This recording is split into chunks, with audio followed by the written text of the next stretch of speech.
listeners, Vigyan Ki Awaaz podcast program on STEM popularization, catalyzed and supported by the Ministry of Science and Technology, Government of India, through its National Council for Science and Technology Communication and Media for Community Foundation. Project devised and designed by Dr. R. Sridhar and assisted by Ashish Tiwari. Local coordination and production, Professor Subramanian. Content writing by Charvi and post-production by Professor Kaushik P. Kanchan, Krishna Kapil, Malla Tejesh of Garden City University, Bengaluru. Garden City University, conquer we shall all adversity. GCU,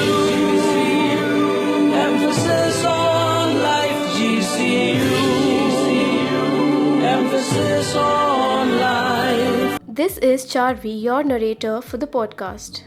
Today's guest is Dr. Subash CK, a material scientist with a deep expertise in polymer science and technology. Currently a DST Inspire faculty member at the Center for Nano and Soft Matter Sciences in Bengaluru.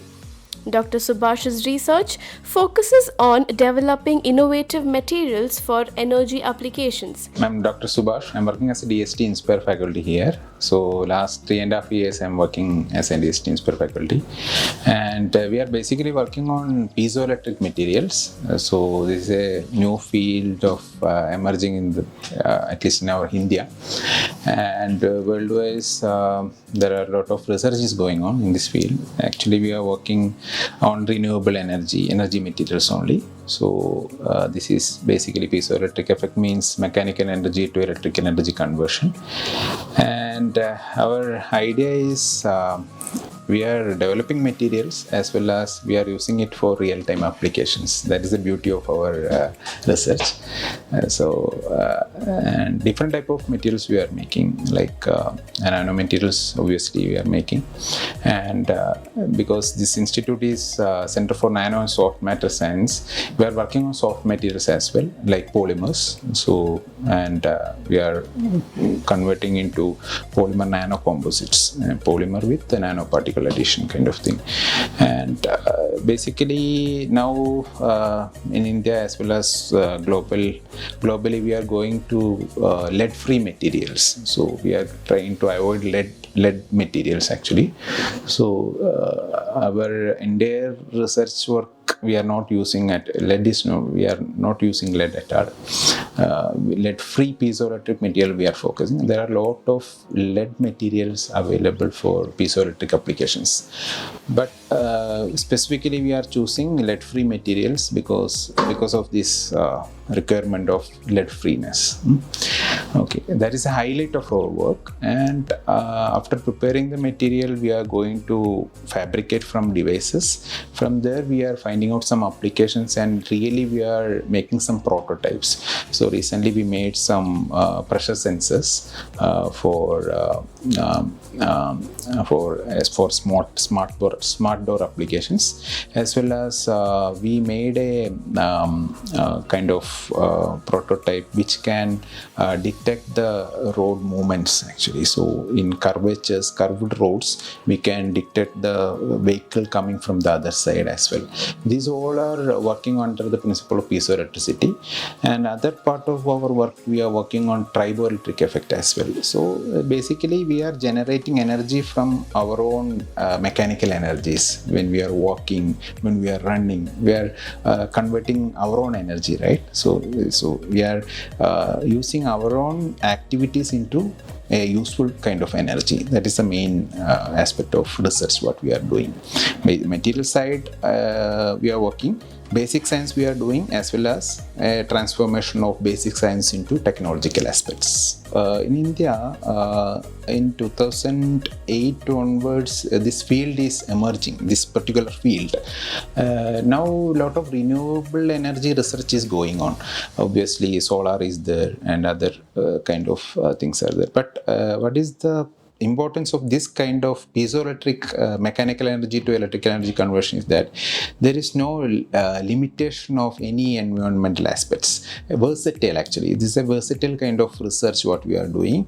There is no limit of humidity, there is no limit of climate, there is no limit of any other things, day or night. So solar and or daylight is required, right? You know that. But for us, any mechanical movement can be converted into energy. It's a material property. Obviously, it is a material property, but we are trying to enhance that property into different aspects. That's what we are doing. So in India, recently some works are going on. So obviously, this is not in a industrial level. It is not feasible for time being, at least. But very recently, very soon, it will come into action. Like industrial aspects will come into picture. So even we can in Japan.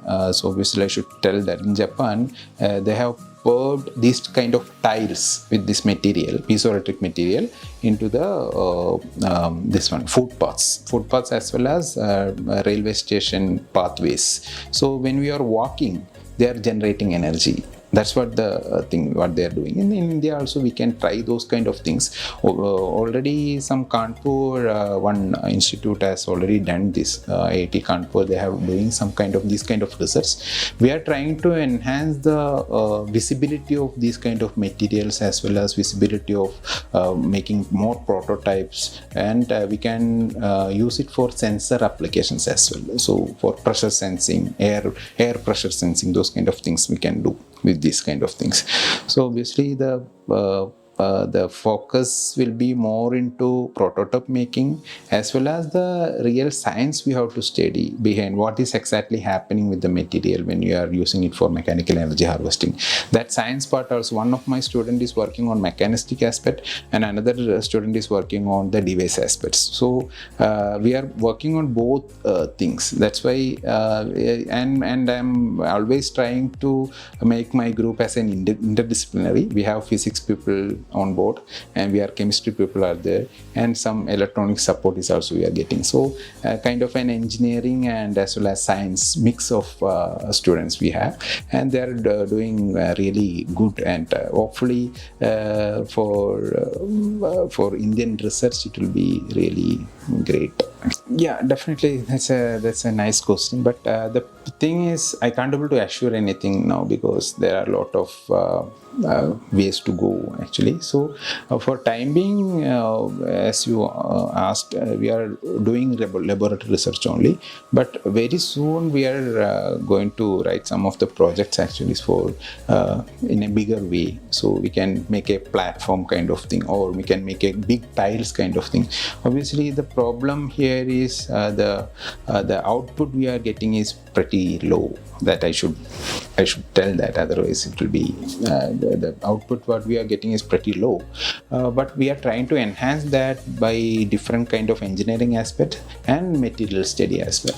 So materials we can change the different kind of materials and different kind of we can ensure the flexibility of the material. Those kind of things we can do.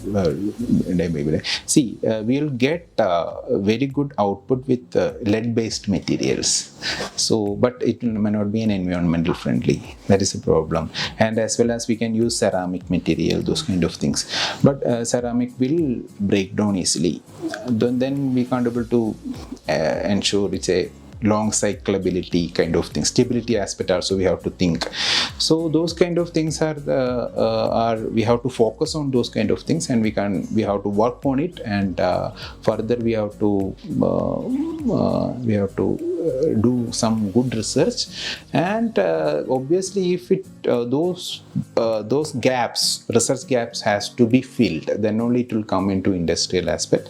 But there is a huge chance the next generation technology will be kind of, because we required a lot of energy, so always there is a fight between these two things, the demand and the requirement actually. So that fight has to be solved, so it is very important.